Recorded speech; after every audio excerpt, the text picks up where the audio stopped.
Une dame ivoirienne a perdu sa citoyenneté à son retour aux États-Unis.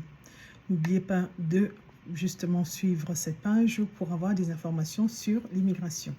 Maintenant, vrai ou faux, on en parle. Apparemment, une dame d'origine ivoirienne aurait vu sa citoyenneté retirée à son retour des États-Unis parce qu'elle avait utilisé son passeport ivoirien à l'aller et le passeport américain au retour. Est-ce que c'est vrai? On en parle. La procédure, ça s'appelle la dénaturalisation. Short answer, c'est faux. C'est faux, pourquoi? Parce que pour pouvoir perdre sa citoyenneté, mais voilà, c'est un processus qui est assez long.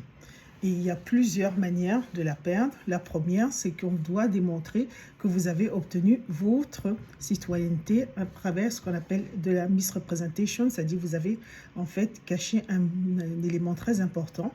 Et donc, ce serait une raison suffisante.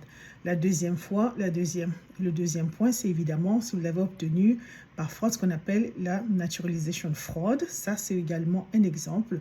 Troisièmement, c'est justement si par exemple, en temps de guerre, si vous êtes un militaire et vous avez obtenu votre citoyenneté justement basée sur votre service au sein de l'armée et qu'on vous demande justement de vous retirer de l'armée, mais vous êtes de manière déshonorable, on peut vous enlever votre citoyenneté. Et quatrièmement, ça c'était pendant la guerre froide, si vous refusiez de témoigner devant justement le Congrès. Maintenant, quelle est la procédure? C'est là où je vous dis que c'est parfaitement faux, parce que pour qu'on puisse vous ôter la citoyenneté américaine, mais il faut que USCIS justement vienne à cette conclusion. Donc, ils doivent rédiger un rapport, et ce rapport en fait doit dire que vous avez obtenu votre citoyenneté de manière illégale.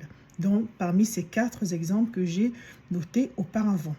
Donc, évidemment, après ça, on envoie à ce qu'on appelle le US Attorney's Office, donc qui décide maintenant de déposer plainte devant ce qu'on appelle le District Court, donc cette cour qui a une juridiction sur votre lieu de résidence. Et évidemment, et c'est après ça maintenant que vous êtes convoqué à la cour et que vous allez devoir vous défendre contre toutes ces allégations.